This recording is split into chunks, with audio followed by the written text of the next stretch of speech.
Alright, I think I messed that up. 1 second.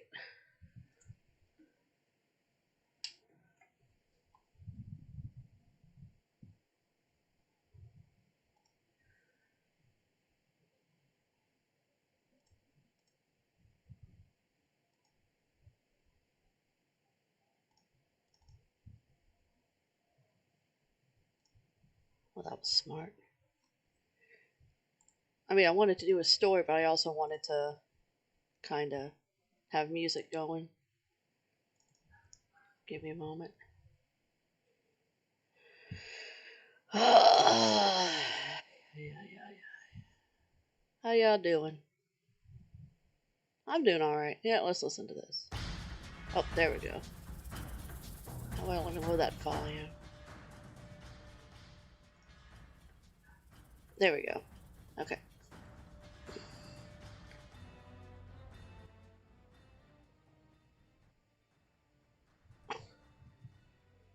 Okay. Alright, well, welcome to the stream. We'll see how long it lasts. Last time I tried to stream, the internet just said, you know what, I had a good time. Peacing out. And, when internet pieces out, you just either fix it or you just accept that it's out. It's not coming back until it feels like it. Especially here in this state. Alright, so that being said, it is story time. Let me lower the volume. Hang on. I tried to. It's really in my ears. Because I have the headphones on. So, as some of y'all might have seen in the news recently, Shad of Crime Time passed away. Uh, Horrible circumstances. Um, no one deserves to go out like that. I mean, yes, he went out a hero, but someone who has lived in the South next to the Gulf of Mexico, who, I would go to the Gulf of Mexico for, vacation with the family down south. And I always remember my grandmother, we would have trips and then she'd cancel it because it's like, oh, the riptides, or the undertows is how she would call them, are too bad today, so we're not going to go in. And I always got upset because, as a kid, I didn't understand any of that. Now that I'm older, somewhat wiser, it's like, okay, yeah, those, you don't mess with those. And this was just like the Gulf. This isn't like the ocean. So when I saw that he and his son were swept out and, they hadn't found him, I was kind of like, oh no, he's gone, y'all. I'm sorry, he is so gone. But we always held out. There's nothing wrong in holding out for a miracle, which I was holding out for one because, admittedly, I don't I don't remember watching him wrestle. Either he was during the time that I kind of went on hiatus due to the story I'm about to tell you, or they were on Raw, and I was at the time. It's like, look, the only way you can get me to watch Raw is if Rey Mysterio's there, and by that time, I think I stopped watching for various reasons or other. I'm doing these scales horribly, but I don't care anymore. Um, it's not like anyone else is going to look at this outside of the stream. Assuming people even looking at the stream, but you know what? That's okay. Sometimes I just need a soundboard, or rather, yeah, I guess a soundboard. I'm the only one talking. So, anyways, so either he and the other member of Crime Time were on Raw, and I didn't watch Raw, or they weren't really predominant until that time period where either I didn't have the time to watch, or I couldn't bring myself to watch. So, but that doesn't mean much. That just me saying that I wasn't there during his prime years in the wrestling business. However, I have heard of his endeavors outside the ring. And this, even before this tragic event, it's like, just seems like a naturally wonderful man who just had a terrible fate. And I'll go out on a limb, and I don't care how, disclaimer, I'm not calling him stupid. Not not even close. You know, Not even the dumbest sons of bitches deserve to be pulled out to sea or the ocean. No one deserves that. You know, it's it's just terrible. It's just shit. It's not something I would even wish upon my worst enemy. As someone who's I love swimming, but as someone whose biggest fear, you know, is drowning, no, I can't. Um, so it sucks what he must have gone through, what his family is going through, what his family will go through. His fans, be it in the ring or his exploits outside the ring. I had completely forgotten that he did the stand-in model or whatever or motion model for Kratos. So now when I finally go back and play, God of War 2018, I'm gonna be like, and now I'm sad. Anyways, so the story I wish to tell today has to do with wrestling. And if you know me, if you've seen the wrestling content on my channel, you'll automatically know uh who I'm about to talk about. So prepare your anuses. Closed, no, not safe for work. Sorry. Scalies or furries or whatever you'd like to be called. No offense, but if you pay me some good money, I'll do that for you. But as of right now, I'm doing this for not only myself but for a friend, as he is a character in a novel series I am working on. If I could find a good shot of his tail, that'd be great. Okay, that's all right. There we go.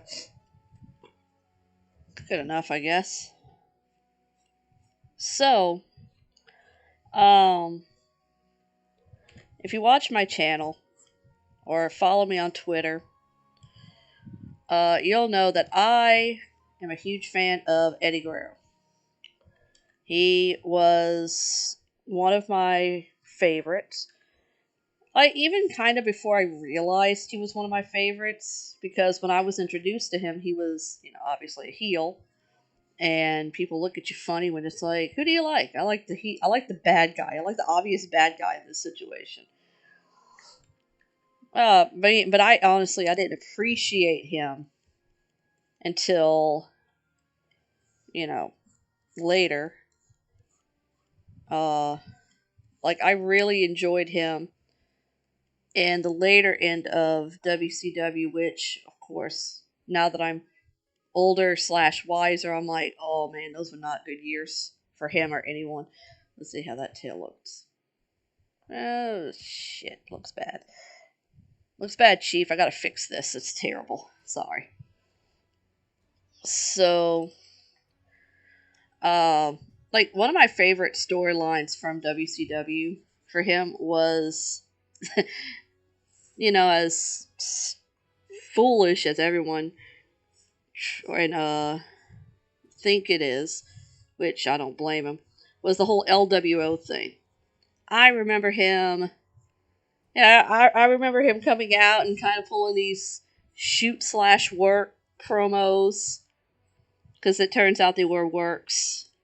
And if you don't know what that means, congratulations, you've been spared wrestling from taking over your life. Anyways, so he'd come out and do these interviews, and then next thing you know, he's like, LWO for the Latinos. And me being not a Latino, obviously, I was like, okay. But, once again, oh god, that is an ugly ass tail. I want to destroy it. But I won't. That's not the point of this. So, and I remember watching, because I had this one match on tape that I just watched over and over and over, and that was one of the many attempts that he was trying to get Rey Mysterio into the team. Like, it was one of those matches where it's like, if you lose this match, you must join our team. And that one, Rey happened to win, thankfully, thanks to Chavo Guerrero's interference, who was playing the crazy person persona at that point. He had Pepe and everything. Please, if you did, look up nothing else from WCW, look up Chavo and Pepe. That was some good shit right there. So, take a swig of my Gatorade. I'm trying to be healthier. Lord knows I can afford it. So, I remember that match, and of course, it was also, I had always liked Rey Mysterio, but I loved him because he was just like, no, I won't do it. I refuse to give in. And then eventually he was tricked, and they got him into the team, and it was like pre-Nexus, except I'm not going to sit there and say if it was handled better or worse, because I never watched the Nexus.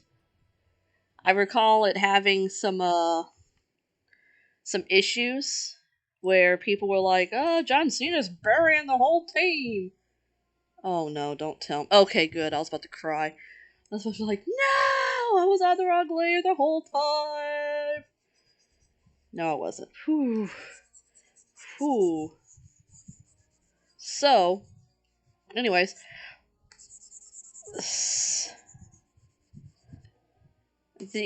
and eventually he joined, and they had this whole little storyline where Rey was the reluctant member and would either, he'd get pushed around, bullied, but and with Kidman's help, kind of, he and Kidman kind of trolled the team and had all this stuff. They even had a moment where he was able to escape, but then Eddie came out and was like, oh, you signed a contract and now you're stuck with us because you're a man of your word and you wouldn't go back on your word, would you? And, that sort of thing.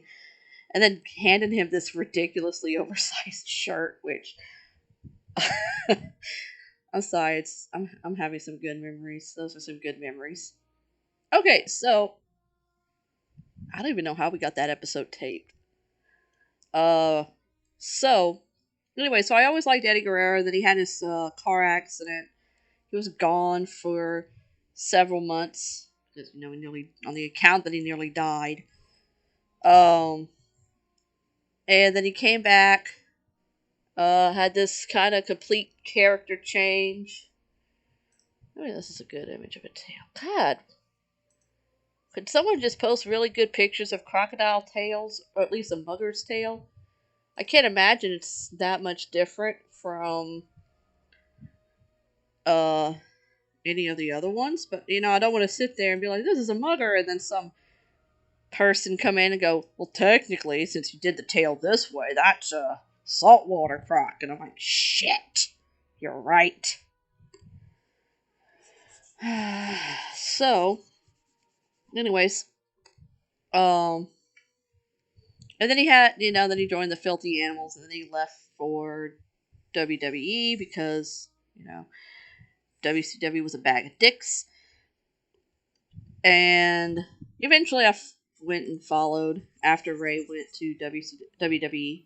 Anyways, so I had gone to I got to see him perform twice, and I mentioned this in one of my live streams of the games. Can't tell you which one, but the first time I saw him was his first in-ring match back from whenever he came back from his car accident in 1999. And the second time was, both times happened in New Orleans.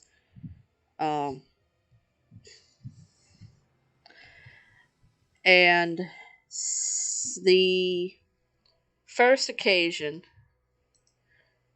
was, him coming back from his car accident. And second occasion was a SmackDown taping. It was going to be the last SmackDown of the year, so it was like all champions must defend their belts. And that night it was Rey Mysterio and the tag team champions Rey Mysterio and Rob Van Dam versus Eddie Guerrero and Booker T. Which was a great match, and turns out the start of what I didn't know at the time, but eventually we all would, the start of Eddie's heel turn. Because if you look it up, that's the match where Eddie tried to use this little trick on Ray, and Ray managed to turn it around on him. And then that started the whole Eddie can't beat Ray, and that's driving him crazy,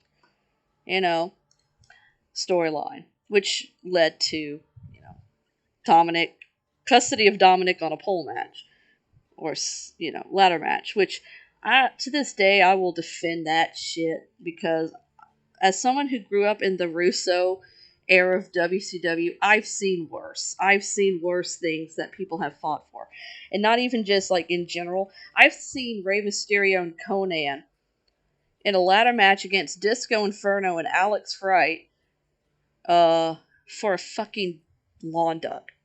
And this wasn't like just like a it was a random match because it was WCW. But this was like there was a storyline to it. There was, and these guys were going at it. They were going nuts. And all this time, it's for a duck. It's a lawn duck. It's not even anything. It's a lawn duck. And the crowd was eating it up, too. I think that's the thing that will always shock me about hearing how bad later in WCW was. It's going back, watching it, and it'd be like, this is some terrible shit. But the audience seems to like it. They're chanting along. They're getting engaged. So what the fuck do I know? So I'll give you that. Granted, WWE doesn't have a live crowd at the moment. Not their fault, on the count of the what going on. In case I rustle some jimmies. Oh man, I hate this. It looks stupid. Anyways, I might switch out what I'm working on because I'm not liking this at all. But I'm not gonna give up. Gotta do scales, and that's the hard part. Hard parts are scales. Like, who does this? Well, I think I got everything that needs to be lined. So I can just kind of work on the scales if I really needed to. So let's delete that. Or maybe I can worry about the scales when I'm coloring him. Okay, well, I'm going to delete that first of all. So, anyways. And so fast forward to 2005. At the time, I was working at the Walt Disney World Resort in the college program. It was my sophomore year of college. And, I saw them at the university. I was like, oh, cool, I want to try this out. And I would recommend it if they still ever have it after everything that's going on in the world. I would recommend you try it. You know, if you just need a break from college, that's a good way to do it. And it does give you some good worldly experience. You know, so the I remember the day it happened, and at the time I wasn't watching wrestling, and I hadn't watched wrestling in oh god, I hadn't watched wrestling since I want to say June or July of that year. So Eddie and Ray were having their feud, and that's kind of when I stopped. You know, mainly due to the fact that I'm in college, I got other things to worry about. I had that issue with that roommate, which I'm not going to get into, but I can tell you one thing: she and I did not get along for the dumbest reasons. Sorry, I'm just trying to figure out how to make this not suck. Scales are hard, you know? So, just reasons X, Y, Z. I had college to worry about. I had other things. I had the college program at Disney, and it's like, uh, I wasn't gonna let them. It's not that I was ashamed that I watched wrestling and I didn't want them to know. It was just more like, oh, they're always hogging the TV, and I don't want to bust in there and be like, oh, hey, could I watch something? What is it? Wrestling. You know. I mean, so. Anyways, I found out through a piece of art I did, which I guess I could try to look it up, but I don't really want to. Ugh. But it was a comment on the art that was like, "Oh man, I'm gonna miss him," and I was like, "What do you mean miss him?" And that's how I found out he passed away. And so, going through the grapevines and all that shit, I was like, oh, okay, well, I better go online and go, and so I went back to like the old place I used to go, which I think was like lordsofpain.net. It's like, oh no, it's true. That's so. I was like, ah, shit. This ain't working. Y'all, this is not working. I'm going to move on to a different piece because I just can't. It's too difficult. I can't do scales. It's too boring. Okay, so let me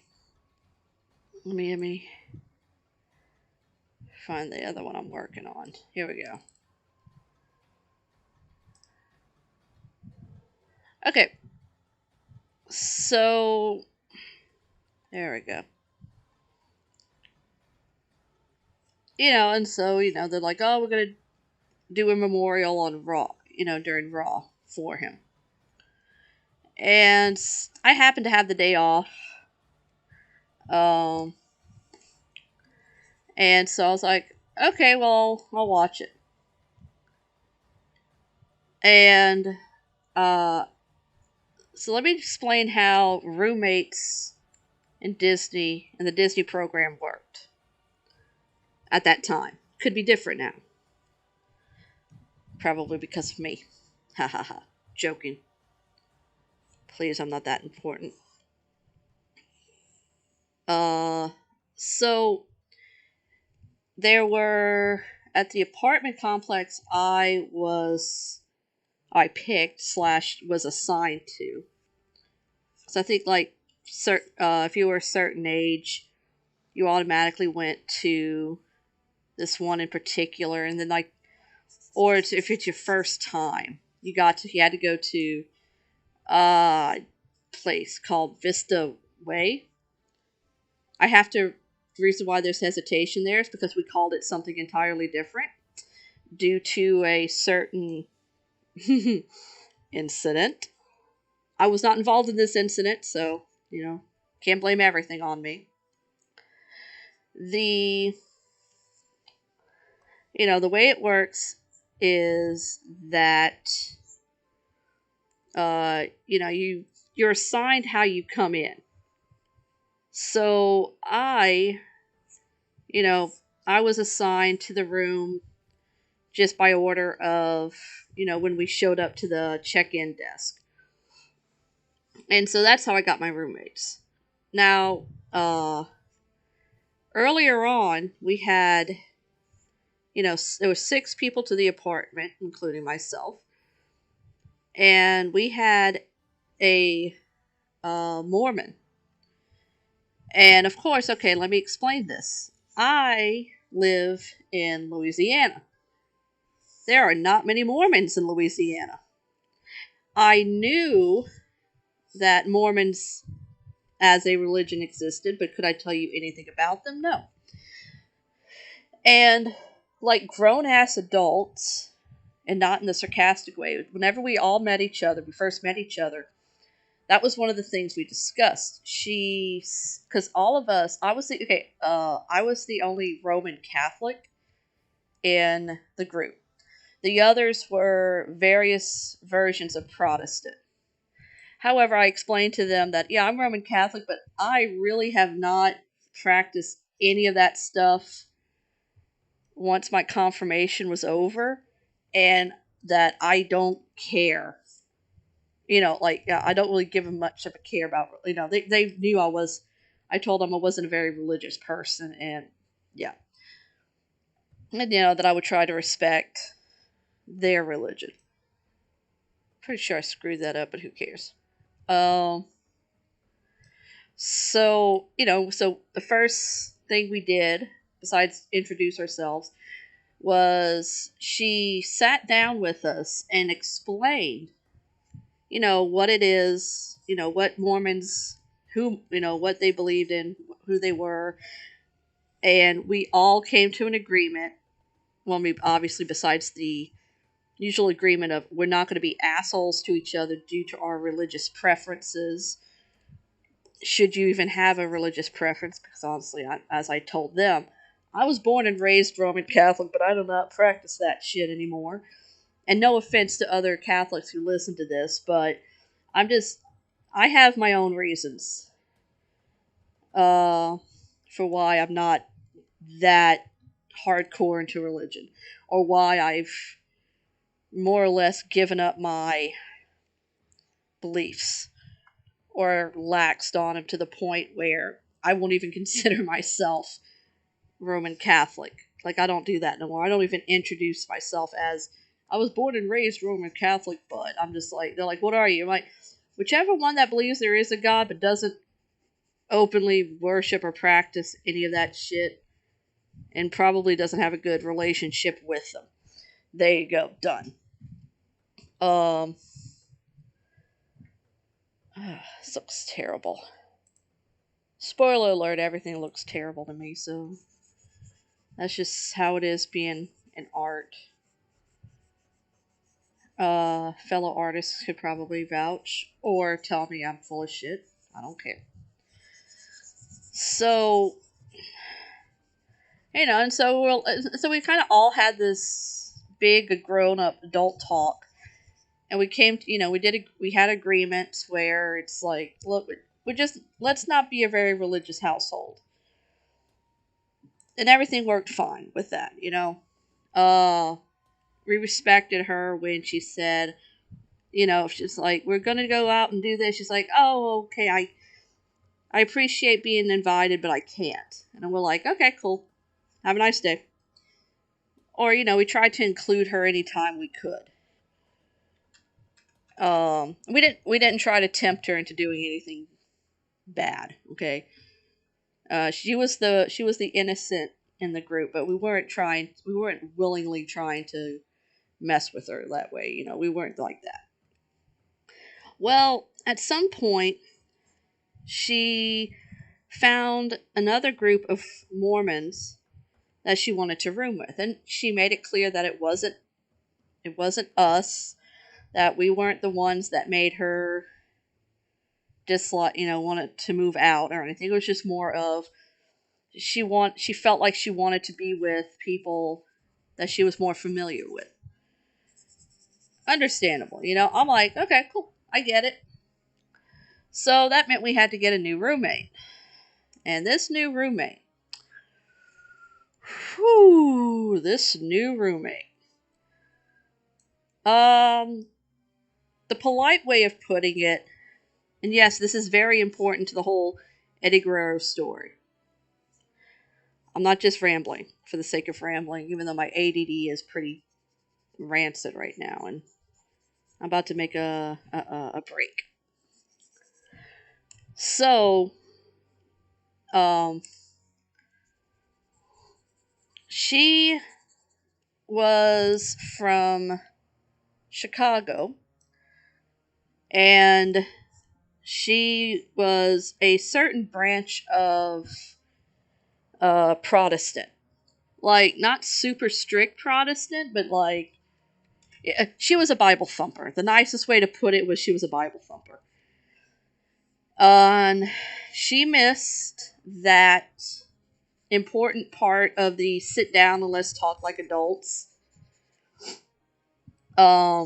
So every so often she would kind of just clash with us and be like, well, the Bible says, and we, not being the most mature adults, we're like, we don't give a what the Bible says. In this household, we're not going to sit here and judge someone based on their sexual preference or whatever. Just because some outdated book written by flawed humans said so. Blah, blah, blah, We didn't get along with her. Also, it didn't help, and this is going to make me look terrible, and you know what? Maybe I should look terrible. She was the only black person in the entire apartment, like in this apartment. And she constantly reminded us that she felt outnumbered, that she felt surrounded, and we ignorant white people in our early 20s were like, yeah, not my proudest moments. So we didn't quite get along, but we never really hated each other. However, I knew she didn't like me because the moment she found out that, one, I was Roman Catholic, regardless if it was my choice at the time or not.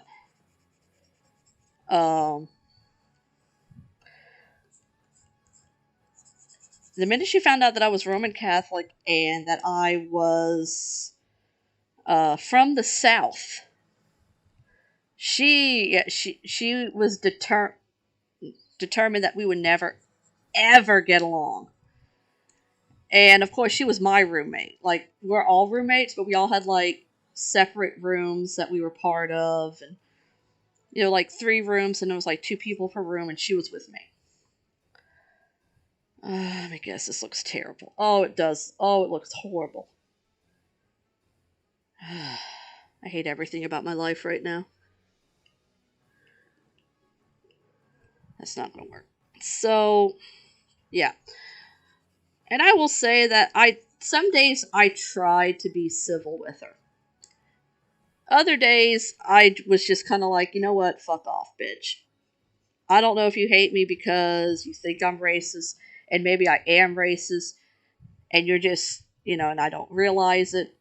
Maybe I'm ignorant. I don't know. I'm not going to use this as an excuse, but it's like, I have black friends. I would hope that if, I do have black friends, that they would at least be, be like, hey, Stacy, you know how you say these things and do these things around us? Well, it's very insensitive. It's very racist. I would hope they would tell me and not just let me keep doing it. But whatever. So, anyway, so this lady, not going to give her name because, pretty sure she wouldn't appreciate me talking shit about her. But I'm sure it's mutual or whatever. So, we never really got along, but we never really fought. We just kind of had these passive-aggressive stances which probably didn't help things in the long run. So, because, when things did go down for real, it was just kind of like, feels like it came out of nowhere. And it's like, no, it was building up to it. We're foolish and we didn't take care of it in a timely manner. So, anyways, back to the story. My Mormon friend, who I love so dearly, she knew nothing about wrestling. She didn't hate it about it, but she saw that it had some impact on me. Like, she saw that I liked it and that I was upset for the loss of Eddie Guerrero. And she's like, "Hey, how do you want a watching buddy for when during the show?" And of course, me being a weak piece of shit, I was like, "Yes, please." I'm like, "If you need me to explain anything to you, I will." She's like, "No, I'll just be there for you." And I'm like, oh, "Okay, thank you." So throughout the show, I'm an absolute mess.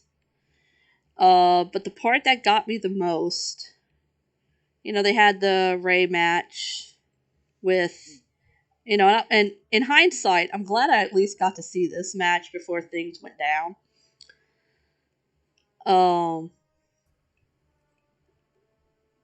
So I watched the Ray match against, when he went against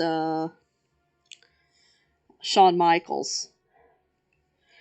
And, I, at the time, as someone who had not read any of the autobiographies or anything, which of course, one of which hadn't come out, I did not know all the details behind the scenes. I didn't realize that they had found him either that day or the day before, just like the morning before. I didn't realize how fresh it all was and just how little sleep most, if not all of them, didn't have, or, how little sleep they had. I didn't know any of that stuff behind the scenes, but, you can listen to some of their testimonies and you could tell they were all suffering. And it's important for me to state right now that I have a very high sense. I'm not going to sit there and say I'm an empath, but I am very attuned to the emotions around me. So, like, you can imagine how that is when when I'm at a funeral. So not only am I grieving for myself, I feel everybody else's grief. And there being a TV screen, and distance and time and all that shit, despite there being that between us, I could still, it was like, oh man, so not only am I going through my own grief, I feel theirs. I can't remember if Chris Benoit was that night or if it was on Thursday/Friday, whatever day SmackDown aired at that time. Because I know it was preempted by a basketball game, and I was annoyed, but I don't care much for sports. Actual sports, real sports, not sports entertainment. I don't like not knowing who's going to win, that sort of thing. Anyways, so, I don't know whose interview it was. I can't. I want to say it was probably Chris Benoit's, because I'm pretty sure Ray's interview was on SmackDown. But anyways, I don't remember what happened. It was during someone's testimony behind the scenes that I lost it. I just completely lost it. I started crying, and my friend, of course, she's trying to comfort me. And so, I'm sitting there, I'm laid down on my bed with my hand in her lap. And I am just sobbing. I'm like, you could have sworn that my own father had died again. And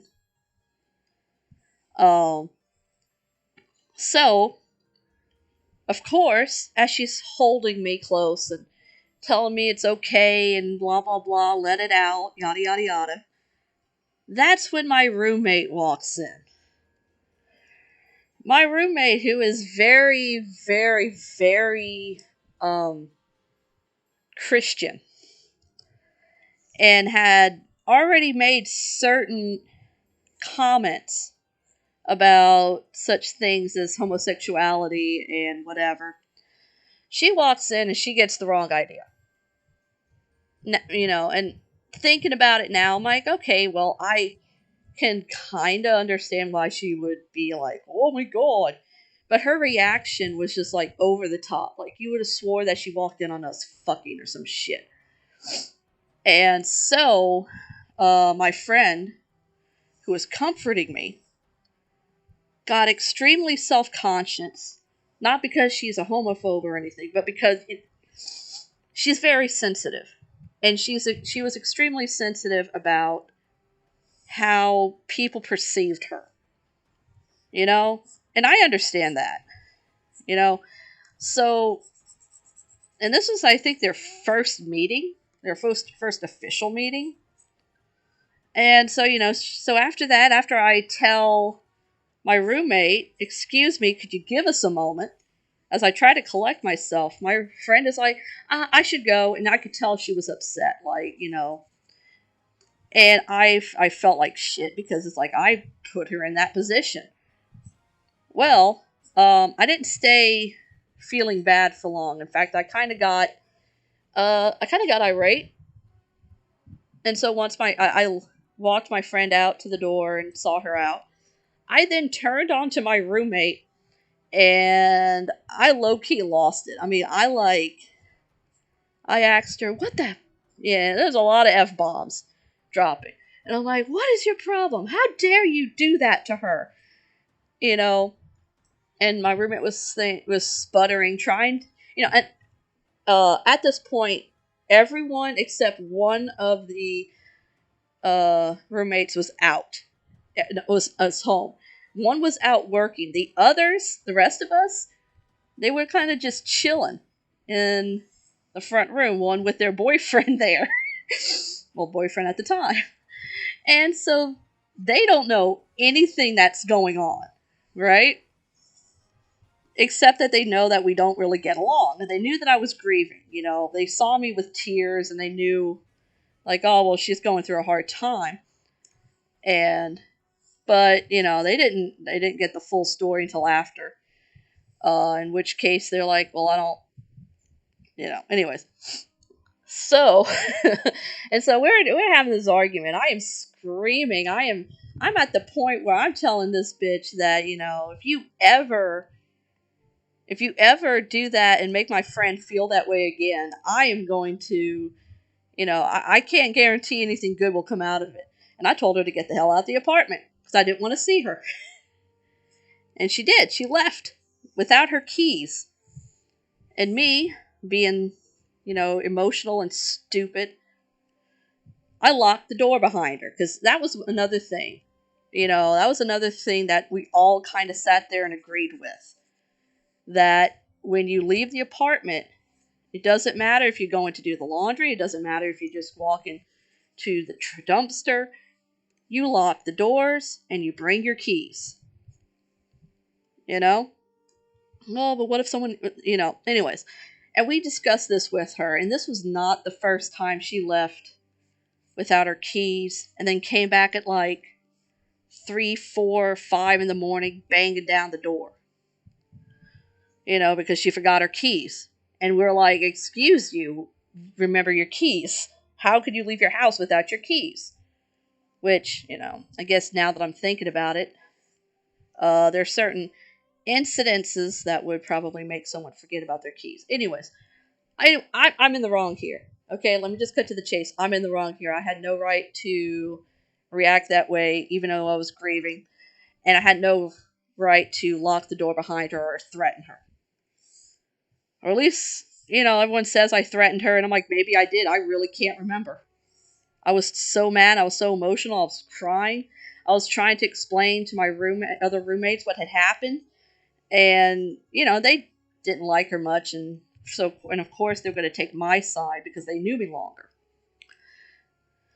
So when she comes back and she's like banging on the door and being like, let me in, I can't even talk to her. But the other roommates, they were like, okay, well, where's your keys? Why didn't you bring your keys?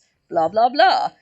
Are you going to apologize to Stacy? You're going to apologize to, and I'm not going to say her name because, respect. And, they did, none of us made it better. By that time, I had locked myself in the bedroom and I was done with everything. I was just done. So, 10 minutes later, we got a knock at the door. It's not her, but it's security for the apartment complex. And I'm like, all right, and they wanted to see me, of course. And I'm like, yes, sir.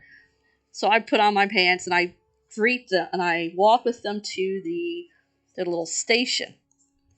Which, by the way, for something that is located in, Central Florida, it's outside. And I'm like, y'all don't even have indoor cover? And they're like, nope. It's like, damn, one of y'all never want to go out and do shit. So, we talk about it, and I, it's like, yeah, she came, and she's, they said, she claims that y'all locked her out, and blah blah blah, and I was like, yeah, that much is true. She said they threatened to harm her or like beat her up or some shit, and I'm like, no, I don't remember making that kind of a threat. The only threat I made was I can't promise what I'll do is nice. So now that I think about it, now I totally see how that could come out as, you threatened her. It's like, yeah, I did. And so I explained to them, and it's not an excuse, but a reason, that, and they saw that I was emotionally upset. They saw that. And so from that, all of us who were present at the apartment at that time, including one of my roommate's boyfriends, we had to go to some kind of little therapy session. And of course, we were written up and blah, blah, blah. No charges were filed on either side because they kind of agreed with me on the sense that she should have had her keys. That there had been break-ins, that had been incidences where someone didn't have their keys or someone left the door open and someone got in, robbed them. That was like a really big policy. And it's like, yeah, I mean, she doesn't deserve to be kicked out of her own apartment by a highly emotional, crazy person like me. But at the same time, she should have brought her keys. And I think after that, she brought her keys everywhere she went. So we all had to go to this therapy session where we had to sit down and we had to discuss we had to discuss the things that we discussed on the first day that we didn't do with her. So that's on us. And, and I was sitting there going, man, I'm going to have to go through anger management. I'm going to have to go through this and blah, blah, blah. I never did. Probably because, maybe my skin color had something to do with that. I don't know how I got away with it back then. Maybe they thought like someone like from my family died and it wasn't just a wrestler. So that I had seen twice and had always idolized, and long story short, kind of associated him with my dad because they were so much alike. But that's a psychoanalysis story for another day. Not today, because I think we've gone through enough.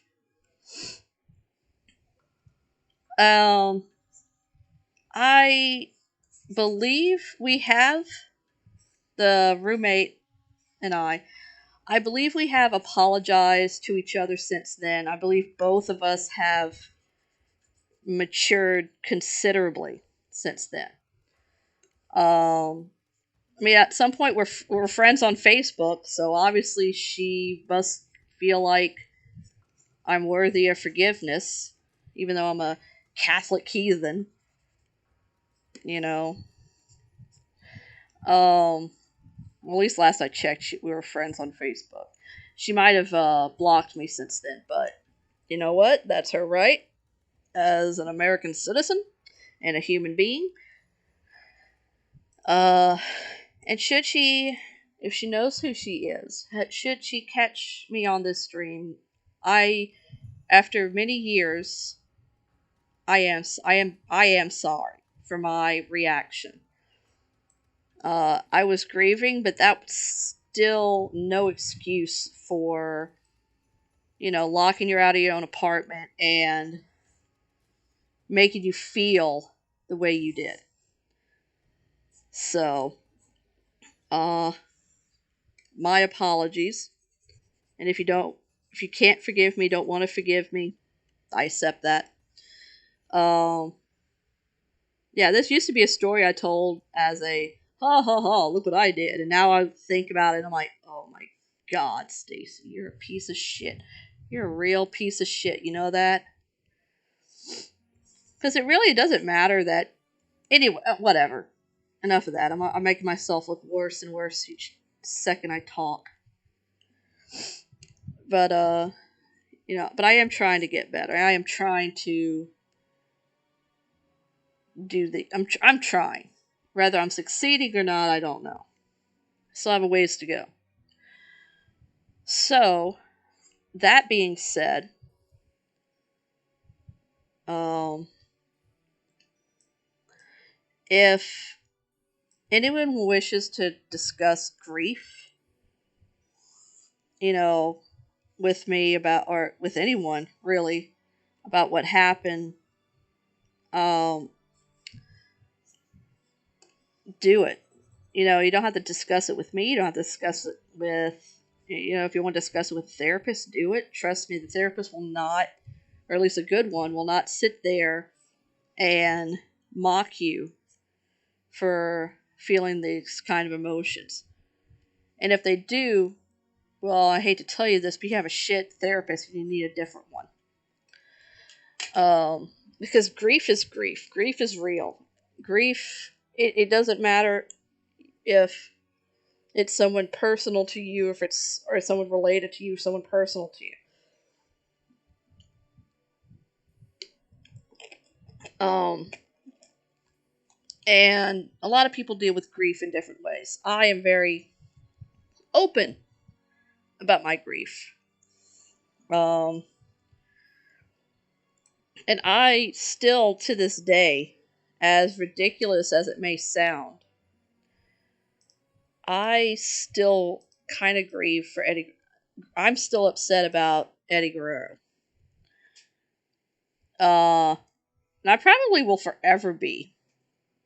Mostly due to the fact that, um,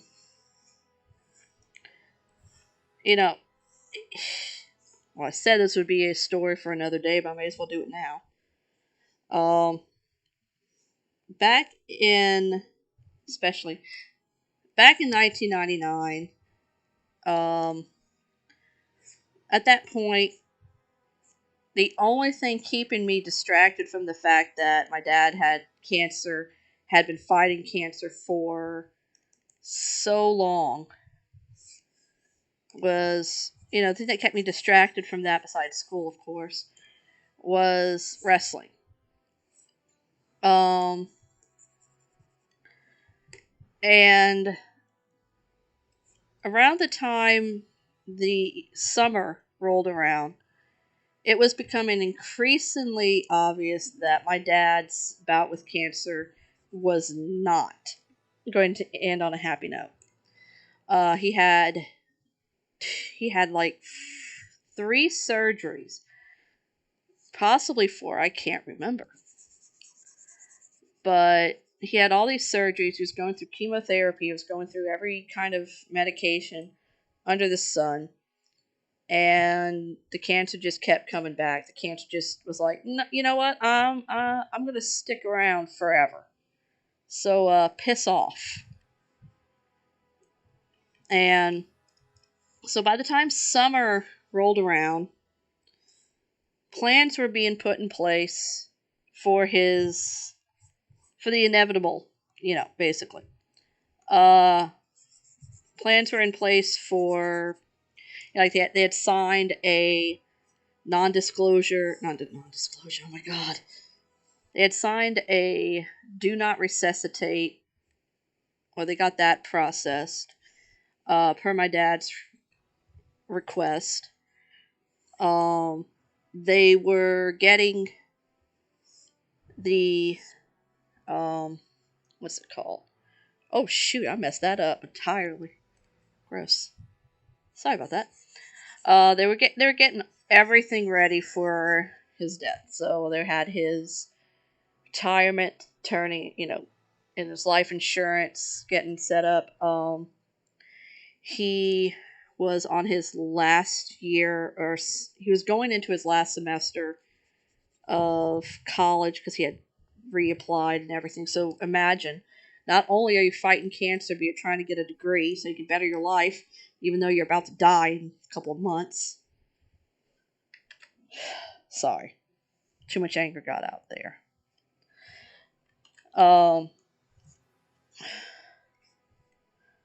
that's stupid. Don't do that. Oops, that's stupid. Don't do that. All right, so so he had all this stuff.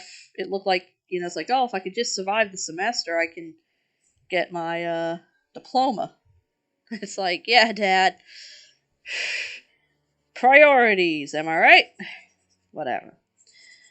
And so what I had distracted me at the time was wrestling, and mostly at that time, the formation of the Filthy Animals, which I didn't really kind of get the whole big thing behind it until later.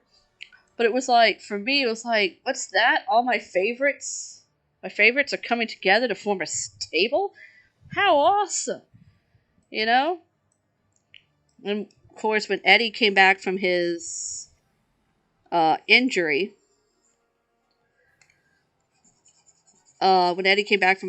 and teamed up with Ray, which for me was like, holy shit, the dream team.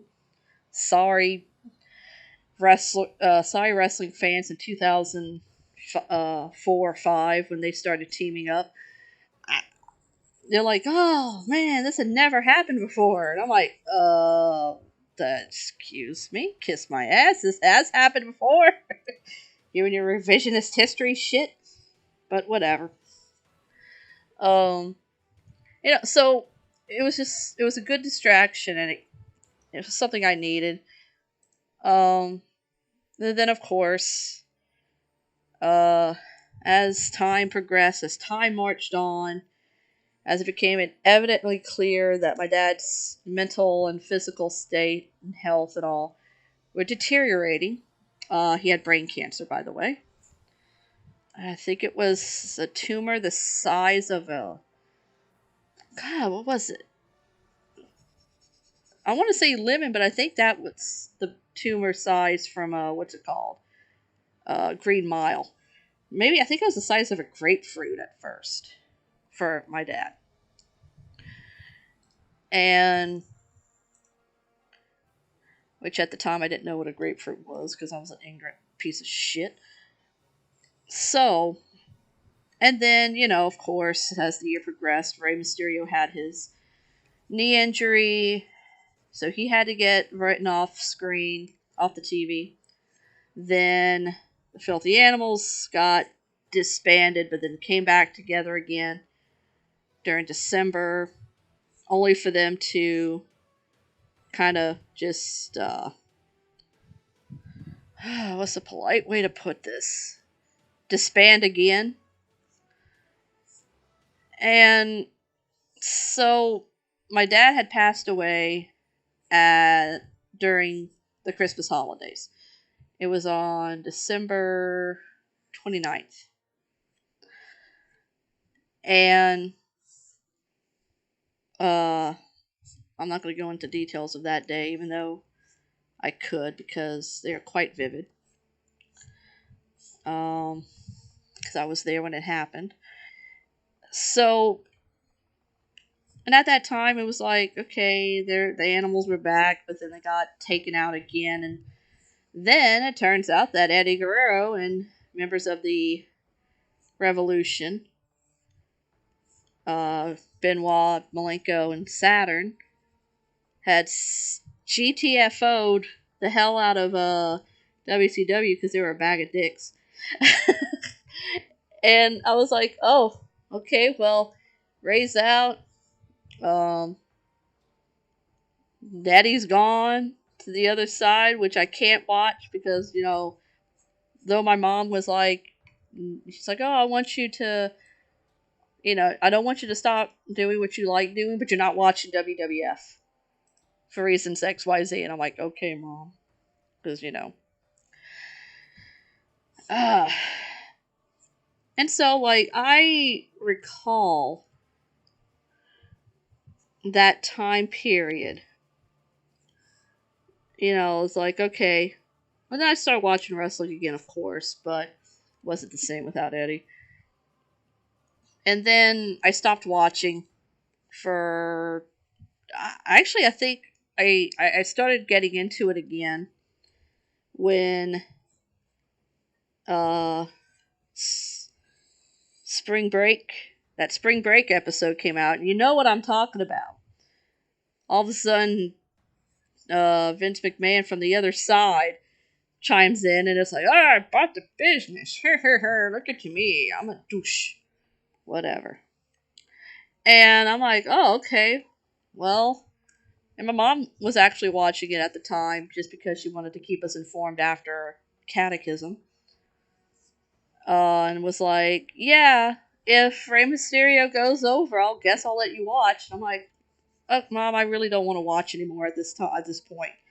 And of course, Rey didn't go over because apparently he had been one of those who was being paid a lot more in WCW, and WWF was not willing to pay that much.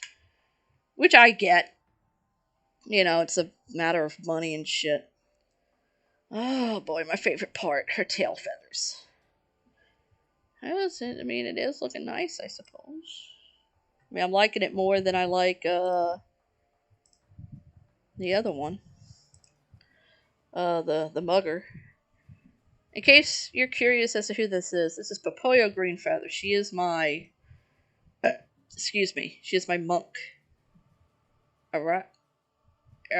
Our car? Can't pronounce it. The bird species. And yes, she is based off of a cockatiel. So yeah. And she is bad ass. So sorry, I just hit the mic. Okay, so fast forward to 2002, and I hear from my friend from school that, oh, hey, you should start watching wrestling again. Rey Mysterio's coming back in. And I'm like, oh, okay. Never thought I'd see him in WWE, but, whatever. And that was when Eddie was back from his recent firing. And so he went to, they had the big draft, whatever, and they went to SmackDown Live. Not live, sorry, SmackDown. Now, I want to take a short interlude from this story, wherever I'm going with it, to say that I did not know a lot about the WWF, except that they were apparently the more mature group that they, and I knew certain wrestlers from it. Because how could you not? I knew who Stone Cold Steve Austin was. I knew who The Rock was. Because how do you not know these people? I don't feel like doing effort on this wing. So, so I knew certain people. I knew The Undertaker. I knew who he was. I knew who Mankind was. And Mankind I knew because not only, from his bump in the King of the Ring, but also because of that, the finger poke of doom. Yeah, I was smart. Idiots. Oh my god, I gotta do her tail feathers. No. Maybe I'll take a short break. So, uh, so I knew who certain wrestlers were. But nothing was the same in 2002 when I finally jumped board. So I was like, oh, okay, cool. So, Undertaker, Ministry of Darkness or some shit. Undead, the undead guy who apparently liked sacrificing people or something, who did this weird thing with his eyes. But I knew who he looked like, you know. And I'm like, oh, cool. I show up to WWE and it's like, who's this biker guy and why is he going by the name Undertaker? Where's The Rock? Oh, he's kind of part time now. He's doing movies. I'm like, okay, because the Scorpion King came out around that time, so that part I knew. And I was like, okay, cool. Now I gotta look up a cockatiel's tail feathers. Great. So, okay, where's Steve Austin? He stormed out because he didn't want to eat a pin from Brock Lesnar. And I remember seeing Brock Lesnar first time going, "Where's your neck, my good fellow?" Not that I'd ever say that to your face because, he'd snap my ass in half. Tail feathers.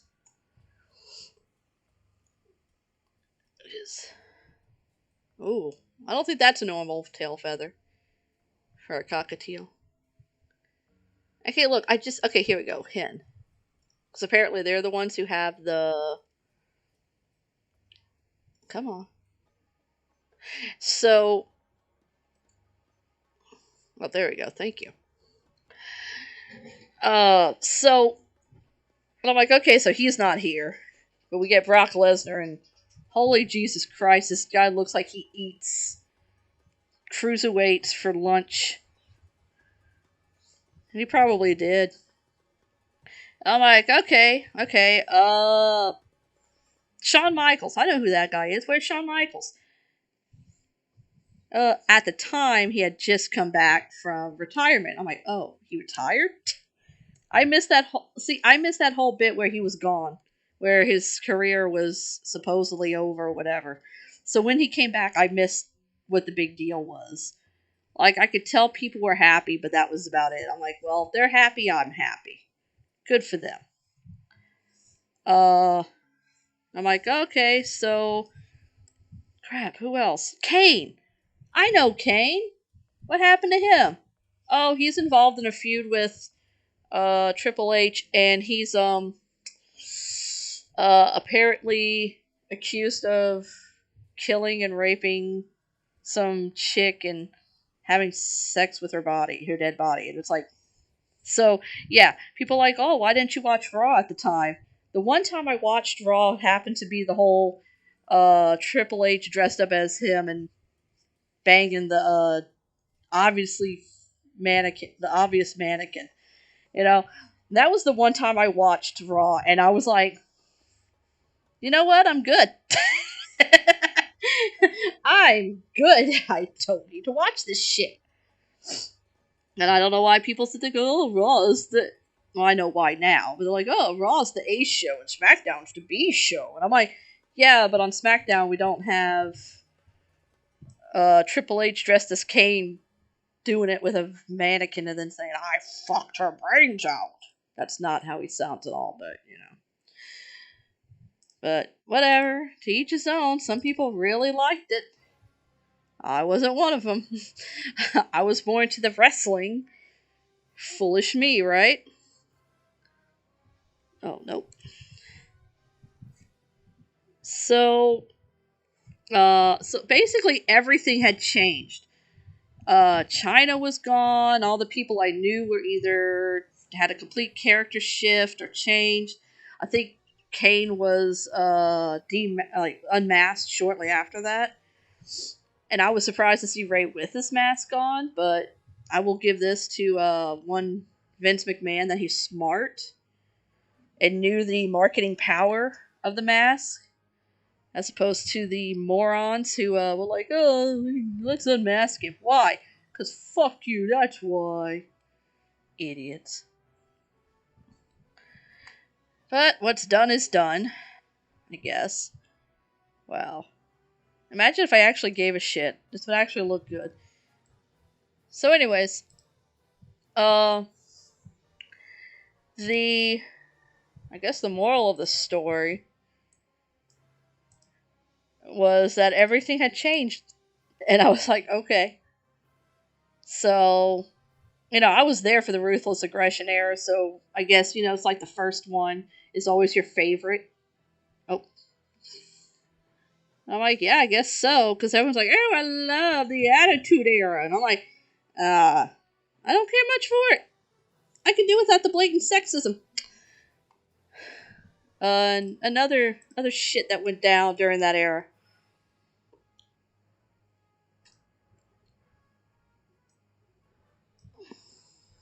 I'm trying to think of a good.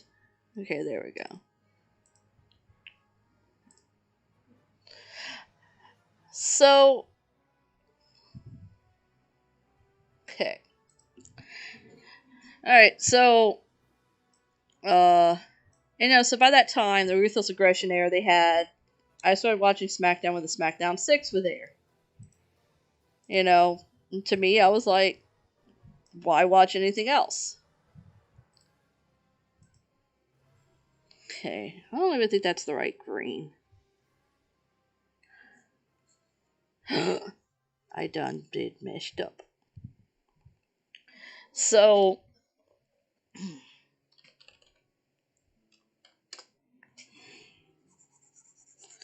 I had a point. I think I lost it. Oh yeah. Anyway, so then, when Eddie Guerrero passed away, sadly, uh, that was kind of whenever I got a hold of all the not so much the merchandise. I had merchandise before that, but I got a hold of the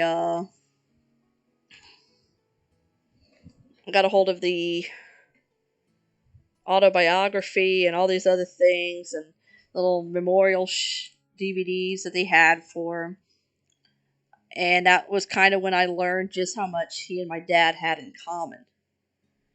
It was that, both of them had uh, substance abuse issues, and both of them, it took, that cost them their job, their life, not livelihoods, lives eventually for one of them. And the whole redemption through hard work, and of course, and through Jesus. And then, of course, when they got or were getting things back on track and such, their life gets cut short.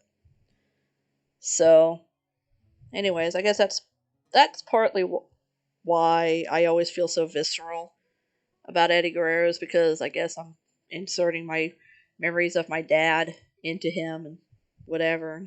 Y'all could think whatever y'all want about that. I'm not going to stop you. How the hell am I going to do this? This is a female, so it needs to be very minimal.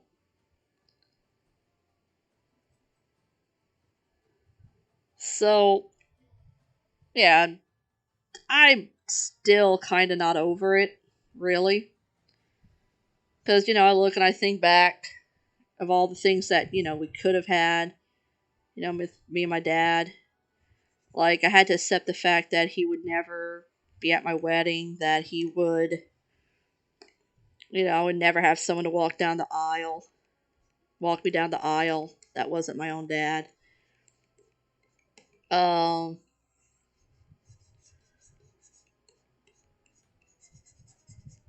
and there's like just a lot of stuff about my dad that I really didn't know until that time that he was, on his deathbed.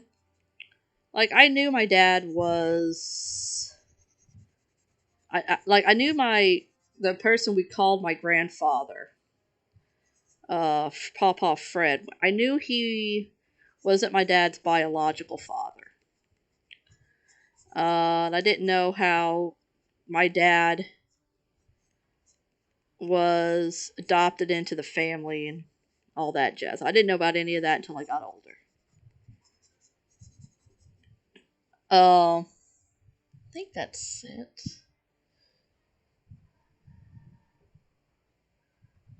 May have to do her tail feathers differently,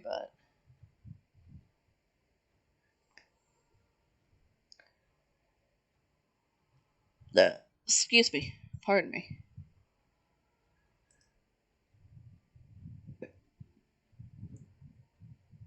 Okay, so anyways,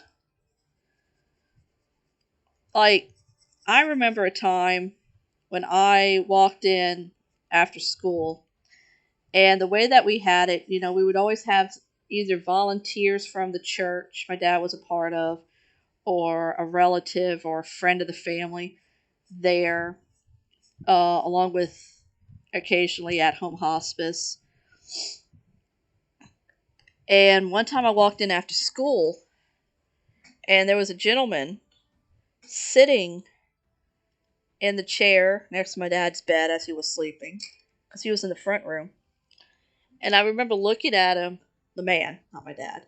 I remember looking at the man and just, you know, being in shock. And he's like, "Hey, do you know who I am?" Cheeks. Sorry. And I looked at him, but I didn't need to look hard because it's like, yeah, I know who you are. You're my dad's biological father, because they looked exactly alike. I mean, and I think that was when it really dawned on me how much of my family on my dad's side I didn't know. And quite honestly, wish I either continue not knowing and never want to learn. Because the more I find out about them, the more I'm like, well, holy shit, what a bunch of assholes. Anyways, um, so that was like the first time I met my biological grandfather from my dad's side. And he seemed nice, you know, all things considered. Not really the time you want to meet someone is when, and meet a relative is when someone's dying. But I guess death brings you together. Um, yep.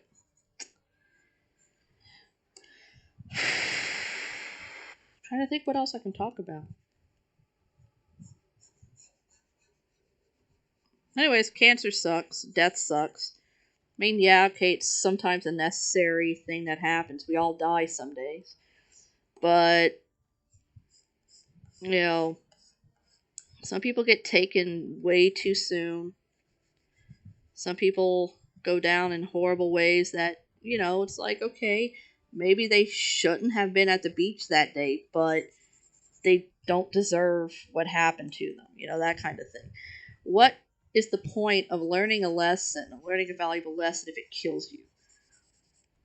You know, I mean, I'm glad that he was able to save his son first, but that's rough. It's just rough. And no one in that family deserves to go through what they're going to go through now.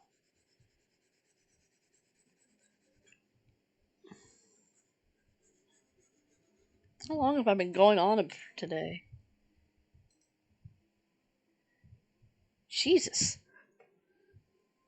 No wonder my mouth is parched.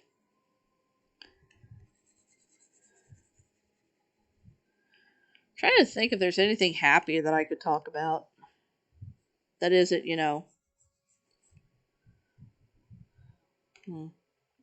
That's not. Do, do, do.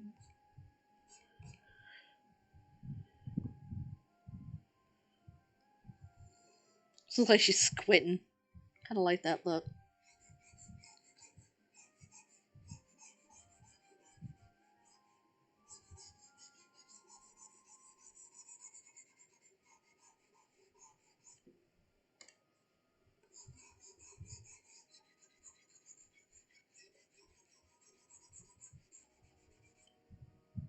Bum, bum.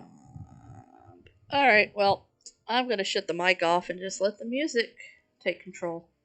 Thank y'all for listening.